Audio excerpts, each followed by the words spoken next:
Incremental 2022! That's the first video of the year. And what I want to do is sharing with you the update, how I'm using SuperMemo, my take on SuperMemo. Next, this is related. I'm using templates, and I simplified my templates.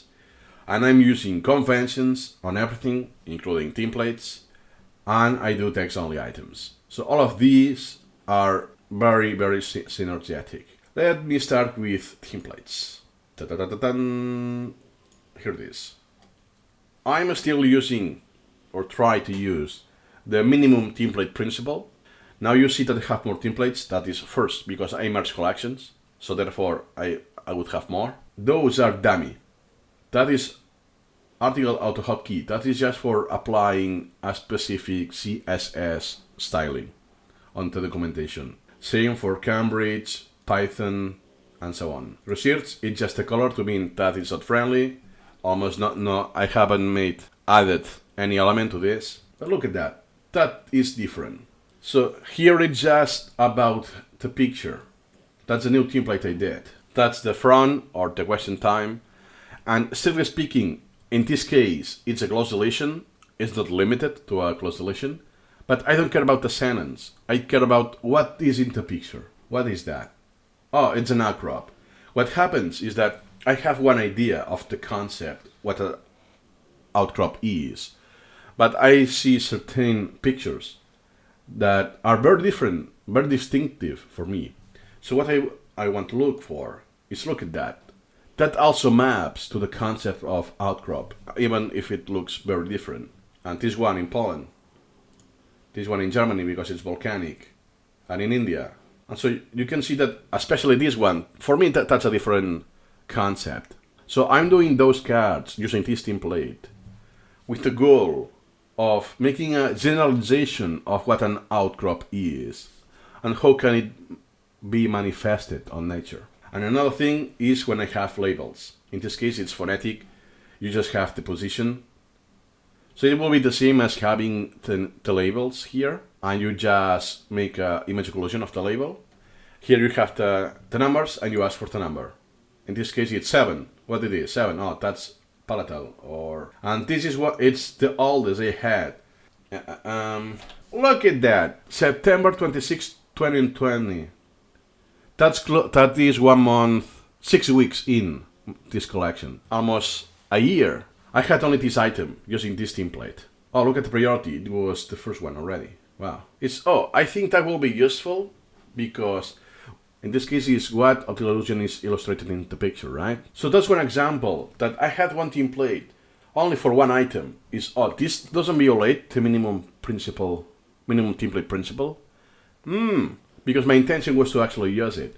But I haven't the actual need until 1 year later. But I was really sure that will be useful. And another thing I did with templates is look at the names. I'm following a convention only for topics. Only for items. First is a letter. It's when I want to apply it. Let's say I want to change Ctrl-Shift-M, C, boom, or P, and so on. So if I don't have an auto hotkey script to apply this specific template, I can use it unambiguously with just one letter. As you can see, there are no templates that will be using the same first letter. Well, there are, but they're for articles that I don't apply this template manually myself, so I don't care. And secondly, so first is the convention is first a letter, then the name, in this case it's meaning, then dot what it is. In this case, I means for item. And then the P means for passive. In this case, I only have 23. So here I have one example. It's okay. So instead of seeing the question at the top, it's at the bottom. That's a convention for me to signal, hey, that is a passive review item. It's not active recall. And what I do care is just to identify what is, okay, Serbani. Yeah, it's about one specific clothing from India, I think. Yeah, and it's loose code with grammar. For me, that's enough. I don't actually want to spend my time and effort memorizing this, how to actually use it, and so on with active recall. Because I'm guaranteed that I will never use this in my real life. but I still want to recognize it. So next time I see this on a writing, it's, oh yes, Urbani. It's not something that is about culinary, something you eat. It's about fashion. So for me, this generalization, it's enough. Figures of speech, as you can see here, I have many more figures of speech. That this is as super formal is that since I'm reading about linguistics, is they won't use this word. It's about that. It's proving an opponent's argument, and that's it. I won't be using this in my life.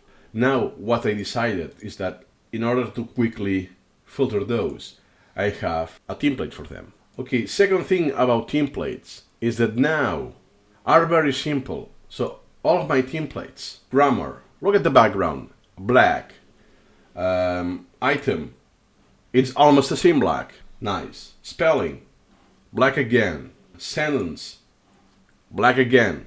Pronunciation, it's not the same, as you can see, it's not the same black. I'm doing this incrementally, so I will change to be always the same exact black shade. The only exception is the built-in English items from the Advanced English collection, because I want to spot right away, that's an English from Wozniak. It's not one of my items, my English items. But still, I'm using my convention, so I apply this template, which is the same, but in different order. I show the question here at the bottom and the answer at the top, because that is a passive item. Let me show you some examples. See, botany, a petunia, a kind of flower. That is just passive review. I don't care about the specifics. A flower that is this color or is found on this, I don't care. When I see petunia, that's something you don't eat. It's actually a flower. Or it's not an animal, it's a flower. Or a tree. But knowing that it's a flower, not a tree, for me that's enough. So, what I do on those items is the same. It's below there, at the bottom, it's passive. And sometimes it's kind of another animal you know. So look at that. What I'm also doing is that I'm doing flashcards to memorize, to remember my own conventions. So this means knowledge formulation. The brackets means it's a convention of conventions. So a meta convention. In this case, for knowledge formulation. What exclamation E means? This is signaling that that item is a grammar item, and more specifically, that contains an error. So I show already the error. I show the error already, is between the asterisks, and I have to recall what is the correct way to do it, because that is a grammar mistake I'm doing. Nice. And sometimes I have just different options and choose between those two. That's especially true for prepositions. In, on, at, something like that. So if that was the case, I use this convention, and so on. So now they all look almost the same. So it's always the same background, this brownish color. Now if I go, that is one example of my pronunciation template. Oh, look at that, it looks the same. It's only the difference. The question color is different. In this case, it's orange. And for me, it works because I have been doing this convention for a decade, more or less, with Anki. So this is fairly ingrained. The only difference is that from recently, I had the background of that color, not the text. So now the difference is that the background is always the same, and I only change the font color. That's it.